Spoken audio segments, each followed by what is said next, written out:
Merhabalar arkadaşlar, bayanlar ve baylar. Astroloji Veri Datası kanalıma hepiniz hoş geldiniz arkadaşlar. Mayday, Mayday, inşallah sesim geliyordur. Mayday, Mayday diyorum ve bakalım gökyüzündeki veri dataları yarın için ne diyorlar? Haftalık astroloji veri dataları analizi gelmeden önce yarın. Şimdi bakalım gökyüzüne. Bugün ayın 3'ü. 3'üne geri alalım. Ay artı olan, matematiksel olarak artı olan bir burçtaydı. Ve Plüton'a kare açı yapıyordu.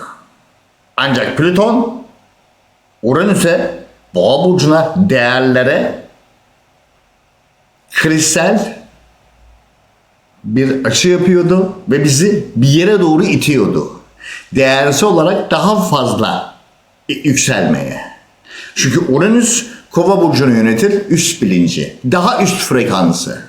Bizi oraya doğru yönlendirir. Tabii daha üste çıkabilmek için var olan değerlerinde dönüşüme gitmen gerekiyor. Onu da Plüton sağlar zaten eksi kutbuyla.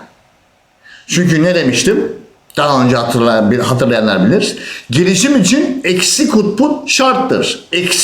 Eksiyle bütünlersin, tepkimeye girer. Eksi çarpı eksi artıdır. Şimdi bu Uranüs'ün artı krizini daha üste çıkarabilmek için Plüton aynı zamanda Venüs konfor alanımızı ve maddeyi temsil eder.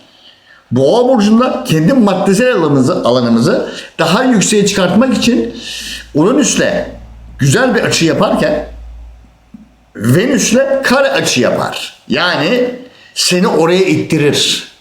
Bir şeyler yapman için, ayağa kalkıp bir şeyler yapman için o rahatsızlığı sana verir. Kare açıyı. Ve teraziyle de zaten bilinç altında oraya doğru yönelmeye başlarız. Bir şeyler yapmak için. Çünkü ortada bir kriz var. Ve o kriz şu anda yavaş yavaş hafifliyor. Nereden anlıyoruz? Çünkü Plüton'un Uranüs'e yaptığı açı mavi bir açı. Yani rahatlatıcı bir açı. Aynı zamanda ay düğümü yani geçmişi bırakmak zorunda olduğumuz gerçek ay düğümü de Jüpiter'le Yengeç burcundan daha üst frekansa çıkabileceğimiz olasılıkları getiriyor. Yani aslında Venüs'ün etkisi çok yüksek değil. Çok yüksek değil. Çünkü olasılık oranı fazla. Olasılık oranı fazla olduğu için herhangi mantıksız bir problemi mantıklı bir alana, matematiksel olarak mantıklı bir alana Jüpiter'le beraber çok daha rahat bir şekilde geçirebiliriz. Çünkü ay artı bir burçtu terazide. Eksi de olsaydı o zaman sıkıntı olurdu. Şimdi bu dündü. Bu bugündü. Yarın ayın 4'ü. Çat atlatıyoruz. 10 derece yani şu saatlerde aslında ay akrepte. Yarın bu saatlerde sabah saat 10 gibi, bu saatlerde dediğim sabah saat 10 gibi 10 derece akrep burcunda. Farkındaysanız duygusal olarak akrep su elementi, balık su elementi, yengeç su elementi. Duygusal olarak rahatlayacağımız bir süreç. Çünkü kendimizi rahat hissedeceğimiz bir süreç. Çünkü bunu bize veriyor. Ama aynı zamanda Plüton Kova Venüs'e kare açı yapmaya devam ediyor. Ancak kriz duygusunu sona erdiriyor değerlerinde. Değerlerinde kriz duygusunu sona erdiriyor. O açı kırmızı olursa kriz durumu aktif demektir. Ve insanlar o krizi hissederler. O kriz ne için vardır? Daha üst boyuta evrilebilmemiz için. O kriz aslında bize çok güzel gelen bir durumdur. Eksi olmasına rağmen. Daha önceki videolarda söylemiştim. Eksiler bizim dostumuz. Çünkü ilerlememizi sağlıyor. İlerleyince frekansımız yükseliyor. Bunun için mücadele ediyorsak tabii İlerleyince frekansımız yükseliyor. Frekansımız yükselince daha üst bilince geçip daha kaliteli bir hayat yaşıyoruz. Mayday mayday. Bu matematiksel ve mantıksal olarak kaçınılmaz. Net sonuç. Ve yarın rahatlamaya doğru gideceğiz. Ve bu rahatlama ay akrep dönüşümüyle oluyor. Çünkü akrep dönüştürücü bir burçtur. Niye? Çünkü yönetici gezegeni olan Plüton biz ne kadar üst bilince gidersek, ne kadar yenilenirsek, ne kadar güncellenirsek günümüzdeki hayata matematiksel olarak daha paralel gideriz.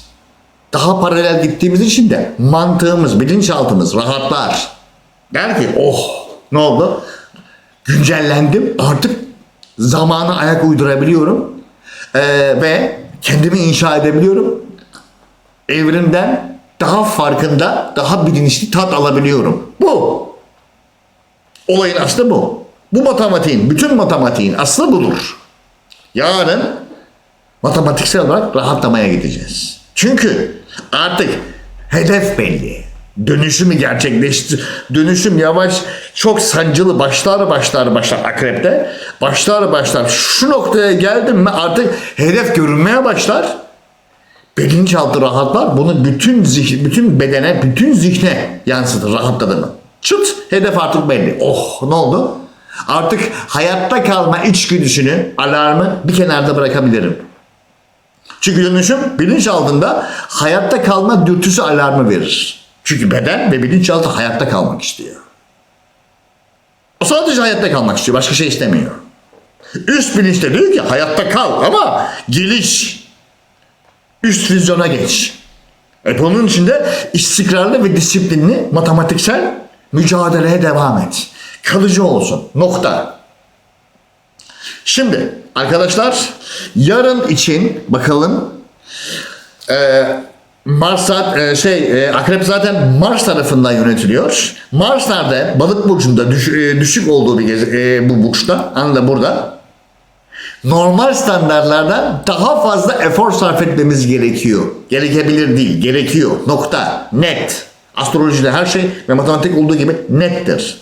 Şimdi bakalım Güneş burcu ve yükselen burcu Koç olan arkadaşlar. Mayday. Alçalan terazi 8 numaralı ev. Dönüşüm evi. Başkalarının kaynaklarından faydalanma evi. Ve buradan kendi kaynaklarımızı üretme evi. Sizin bakalım yarın nereye gidiyor sayın koçlar? 1 numaralı kart, 2 numaralı kart ve 3 numaralı kart. Ne diyormuş? Olasılıkları değerlendirmiş olmanız gerekiyor. Kupaların üçlüsü diyor. Olasılıkları yatırım yapmış olmanız gerekiyor. Tılsımların dörtlüsü. Başkalarının olasılıklarına. Oradan kendi olasılıklarını ve değerlerini yaratabilmek için. Çünkü Venüs boğada ısrar ediyor. Kendi olasılıklarını yarat. Ama 8 numaralı evdeyse başkalarının olasılıkları üstünden kendi değerlerini yarat demek istiyor. Ve buradan konfor alanını yükselt. Net matematik. Başka şey demiyorum. Matematik gayet net. Astrolojiyle beraber. Achtung! Sayın 8 numaralı ev zaten. Başkalarının olasılıkları. Sayın koçlar. Bunu yapıyorsanız yarın rahatlamaya başlayacaksınız. Konfor alanınızın yükselmeye başlayacağı netliğini, target, hedefi göreceksiniz ve oh diyeceksiniz. Ne oldu? Boşuna çaba sarf etmemişim. Etmedin zaten. Yapıyorsan sonuç mutlaktır. Done. Gelelim sayın boğa burçlarına. Ciddi işler ve ciddi ilişkiler evi. Mayday. Bakalım hangi ciddiyette neredesiniz? Çünkü sizin Venüs zaten 1 numaralı evde. Bütün olasılıklar orada. 1 numaralı kart, 2 numaralı kart, 3 numaralı kart. Ne diyormuş sayın boğalara? Belirsizliği sözlerinizle aştınız mı? Şunun şöyle olmasını istiyorum. Aştınız mı dünden? Ve her şeyi geçtim. O aşmaya gidip de riske aldınız mı? Değneklerin kralı. O riski almanız gerekiyor çünkü. 1 numaralı evinizde olduğu için. O riski almak zorundasınız. O alanda. Onu gördünüz mü? Ben şunun ama şöyle olmasını istiyorum. Tamam gel yap. Ama bu riskli. Çünkü kendi alanından çıkıp orada yapabileceğimiz bir şey yok. Aynen senin o dönemi kapatıp buraya yenisini inşa etmen gerekiyor. Mayday mayday. Matematiksel olarak net. Ben burada kalmak istiyorum. Öyle, ona Satürn izin vermez. Satürn der ki gel kendin yap. Disiplinli ol. Was muss ich machen? Das musst du machen. Ende. Bitti. Done. 7 numaralar için ciddiysen gel göster. O riski al. Alamam. Hesabını yapmadım. Yaptım. Gel o zaman. Ama riskli. Ama ben kendi derlerim. Orada yapacak bir şey yok. Sen yapıyorsan senin adına hiç kimse yapmaz. Sayın boğalar. Gelelim şimdi İkizler Burcu'na. İkizler Burcu alçalan yay, 6 numaralı ev akrep. Yani organizasyonlar. Organizasyonlarda sonuçları alıp yükselttiniz mi konuyu? Sayın yaylar. Bakalım yükseltmişler mi? Göreceğiz. 1 numaralı kart, 2 numaralı kart ve 3 numaralı kart. Ne diyormuş sayın ikizler için? Konuyu kapatmış olmanız gerekiyordu. Yani dönemi, şalteri indirmiş olmanız gerekiyordu. Yaptığınız iletişimle.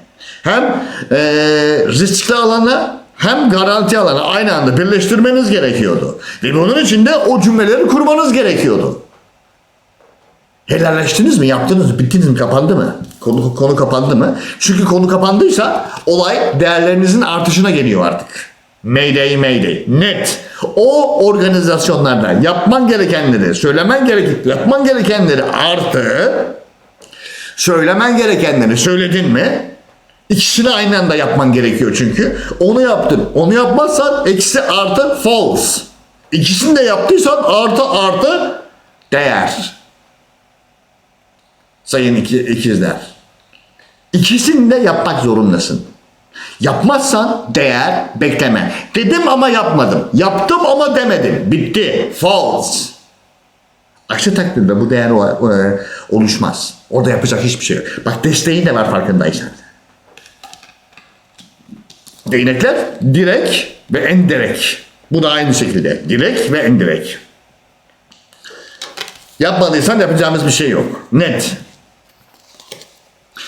Gelelim şimdi yengeç burçlarına. 5 numaralı ev. Yaratıcılığınla neleri inşa ettin? Çünkü senin olasılıklar gezegenin Jüpiter 1 numaralı evde. Bütün olasılıklar direkt üstüne geliyor.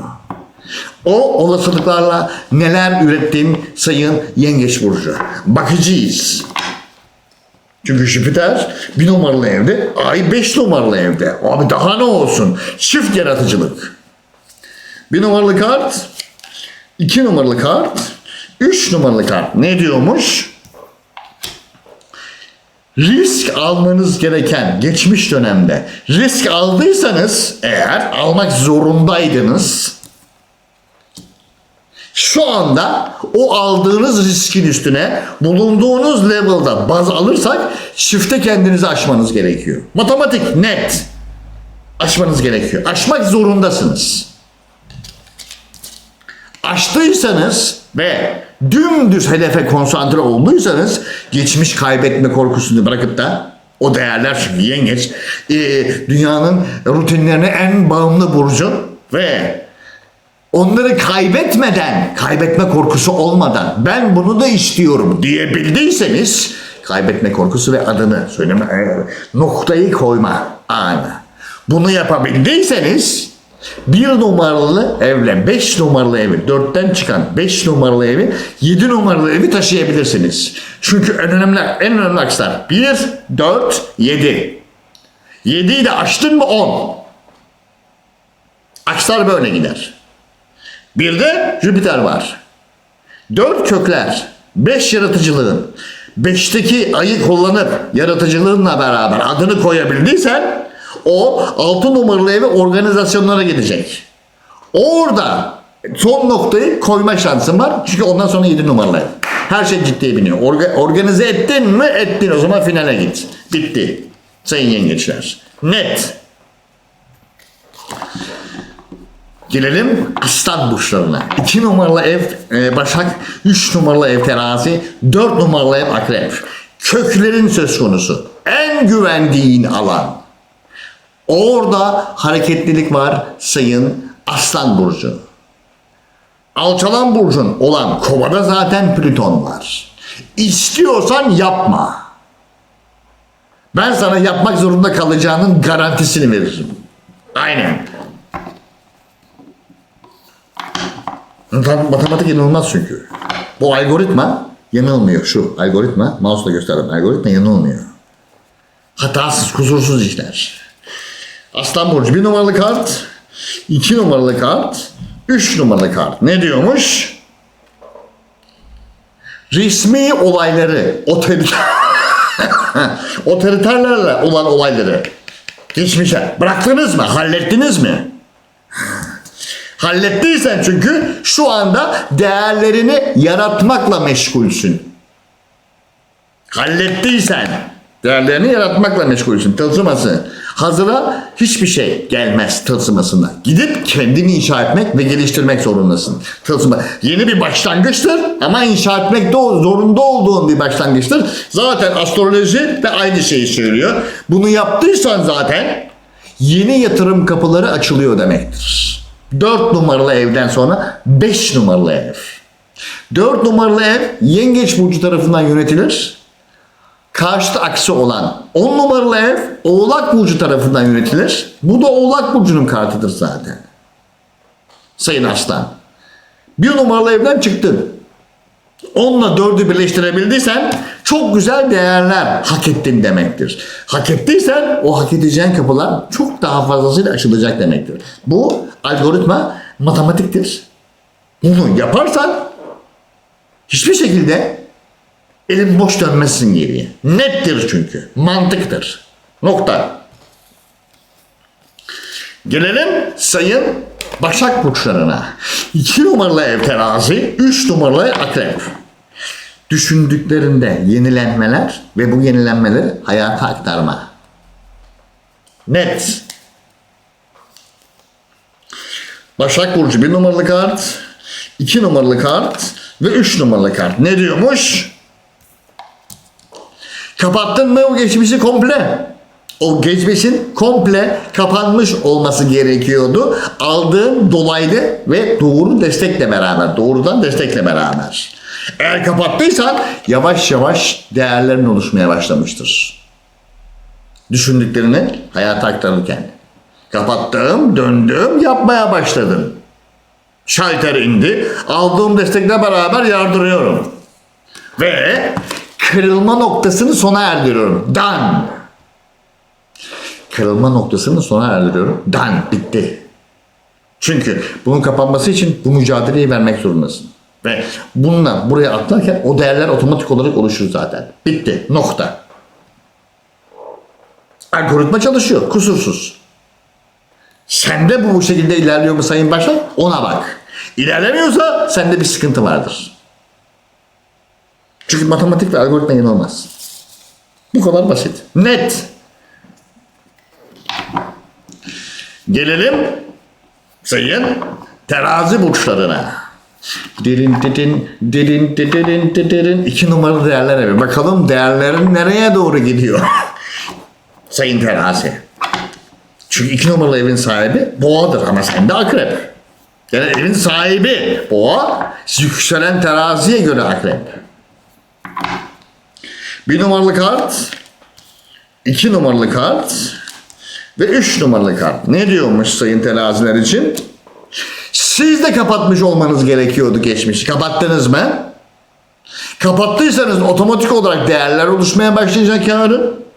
Ve o değerlerle beraber artık o değerler için mantıklı sınırlar çizmek zorundasın sayın terazi. Çünkü sen Zodyak'ta 7 numaralı evi temsil ediyorsun. 7 numaralı ev dünya üstündeki herkese önce sen der.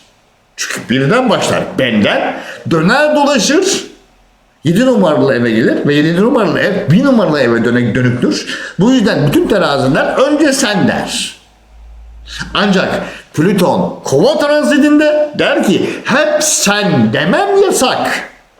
Çünkü karşındakinin de sana sen demesi lazım.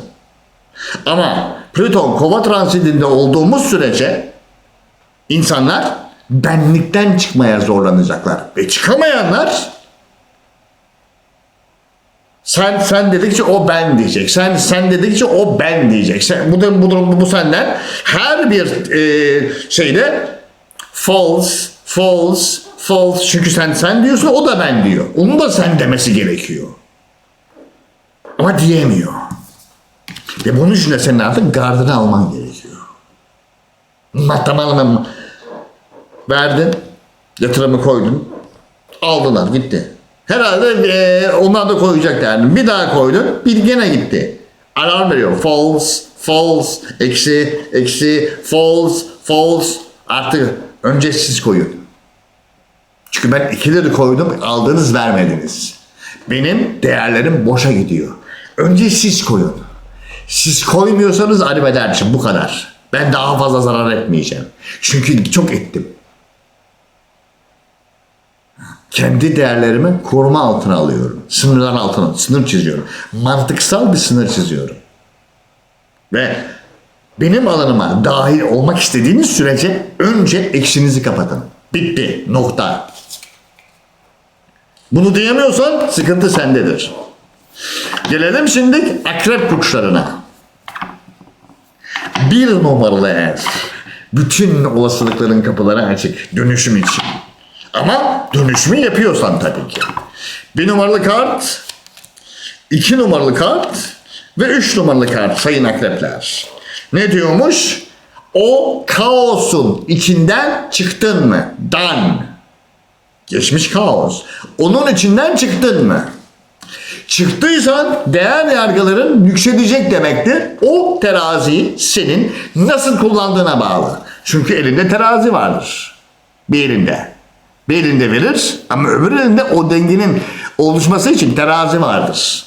O kaostan çıktın mı? Değer yargılarını dengeye oturttun mu? Matematiksel olarak, mantıksal olarak. Oturttun. Oturttuysan yeni olasılıkları değerlendirebilirsin. Bu kadar basit ya, bu kadar net. Çünkü ay sende. Alçalan ne? Akrep. Alçalan ne? Boğa. 2 numaralı ev. Yay. 3 oğlak. 4 kova. Plüton 4 numaralı evde. Plüton diyor ki aşağıda. Daha fazla veremezsin. Daha fazla veremezsin. Sana da lazım. Ve verirsen seni o kadar acı verici bir şekilde dönüştürürüm ki bir daha vermemek için yalvarırsın. Çünkü Plüton ölüm gezegenidir. 8 numaralı evi temsil eder. Maddesel köklü dönüşümdür. Bitti. Nokta. Artık verip vermemek sana bağlı. Gelelim yay burçlarına. 12 numaralı ev. Geçmişi onlar da yontuyor.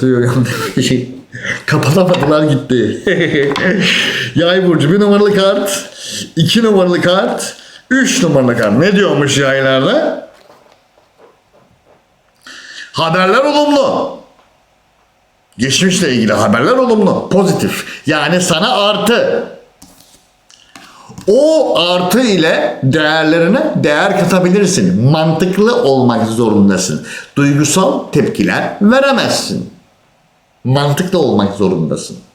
Sınırlarını korumak zorundasın. Çünkü kaosa giriyorsun. Önümüzdeki süreç senin için kaos. Tertemiz. 2 numaralı ev oğlak, 3 numaralı ev kova. Düşündüğün evde kaosa gireceksin. Çünkü seni Plüton orada bir sonraki aşamaya hazırlıyor. O ateşin içinden geçeceksin. O yüzden mantıklı ol. Haberlere, pozitif haberlere, duygusal tepkiler verme, değerlendir. Değerlendir ki burada o yakıta burada ihtiyacın olacak. Duygusal tepki verirsen burada yakıtın kalmaz. Yakıtın kalmazsa kaosun içinden çıkamazsın sayın yani. Orada yapacak hiçbir şey yok. Gelelim şimdi oğlak burçlarına. 2 numaralı ev kova, 12 numaralı ev yay, 11 numaralı ev akrep. Dış bağlantıları ne yaptınız? Hallettiniz mi? Sıkıntı yok değil mi? Oğlağın en iyi şeyi. Bakalım şimdi. 1 numaralı kart, 2 numaralı kart ve 3 numaralı kart. Ne diyormuş sayın oğlaklar için? geçmiş ihanete uğradım. Niye? Güncellenmeye gidiyordum. Doğrularımız şaştı. Sözlerini tutmadılar. Çat.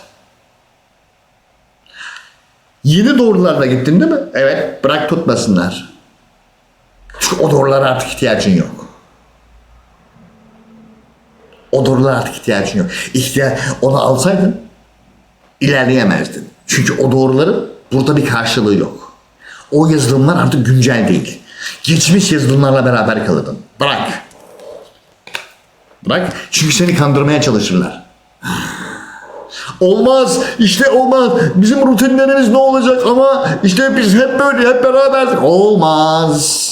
Kimsenin seni kandırmasına müsaade etme. Gerekirse arrivederci. Yoksa seni gitgide daha dibe vurdururlar. Bir kere dibe vurman sana bir uyarıdır. Orada eksi bir doğru vardır. Onların doğruları. Onlar güncellenmemişler. Eski yazılımlar. 3.3. Sen 3.4'e gideceksin. O 3.3 yazılımın sana karanlıktan ve false'tan başka hiçbir şey getirmez. Sen A artı dersin ama kaç versiyon artı? 3.2. Bittin ya. 3.4'e geldik oğlum. Neden bahsediyorsun sen? Yazılım 3. O aldığın artı işlemci artısı 3.4'e uyumlu olacak mı? Hayır, çalışmayacak. Error diyecek. False diyecek. Niye? Version problem. Versiyon problemi var. O versiyonu bırakmak zorundasın. Orada yapacak bir şey yok. Gerekirse oradan gideceksin. İşlemci değişti ay Aslan'dayken geçen hafta. O aldığın doğruların hepsi eski işlemcilerle uyumlu. Burada bu algoritmada çalışmaz.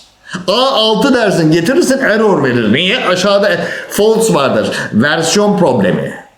Bu versiyonda bu işlem şey olmaz. Bu kütüphane bu versiyonda işlemiyor. Eskide kaldı. None. Ama verimliydi. Ama tamam, anlamıyor musun? Anlıyorsun.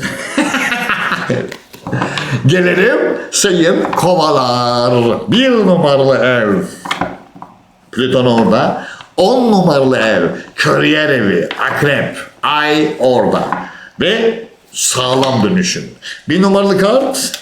2 numaralı kart. 3 numaralı kart sayın kovalar. 1 numaralı kart diyor ki üstündeki geçmiş gereksiz yükleri bıraktın mı? Çünkü onları bırakmadıysan işimiz var.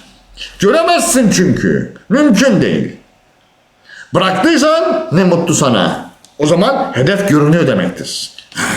Çünkü hayır bırakmadım ama bana hala da verim vermiyorlar. Abi o zaman kabahat sende. Senin algoritmanda bir hata var, bir fault var. Çünkü yok, çökecek o algoritma, yapacak hiçbir şey yok. Bırakmak zorundasın. Çünkü senin değerlerin mi önemli, yoksa başkaları beslemen mi önemli? Çünkü beslersen o değerlere asla ulaşamazsın, o kariyer yıkılır. Orada yapacak hiçbir şey yok. Bırakmak zorundasın o değerleri o zaman şöyle sorayım. Kendi değerlerin mi, başkalarının değerleri mi? Bu sorunun cevabını kendine verdin mi? Doğruyu bulursun. Eğer kör değilsen veya görmek istemiyorum demiyorsan, görmek istemiyorum diyorsan yapacak hiçbir şeyimiz yok. Aynen. Sayın kovalar. Bu kadar. Onları bırakmak zorundasın. Ve gelelim şimdi sayın balık burçlarına. 9 numaralı ev. Yeni hedefler, yeni doğrular, yeni olasılıklar, yeni alanlar. 1 numaralı kart, 2 numaralı kart ve 3 numaralı kart. Ne diyormuş? Sayın balıklar, inandığınız yolda yürümeye devam ediyorsunuz değil mi? İnandığınız yol. Algoritmaya inandığınız yol. Kendi algoritmanıza. İnandığınız yol. Da yürümeye devam ediyorsunuz değil mi? Ediyorsanız değerler geliyor çünkü. Aynen. Ediyorsanız değerler geliyor. Değerler geliyor. Ama son bir silkelenmeniz var. Ben de senin değerlerine inanıyorum. Bana ne? Diyebiliyorsunuz değil mi? Bana ne?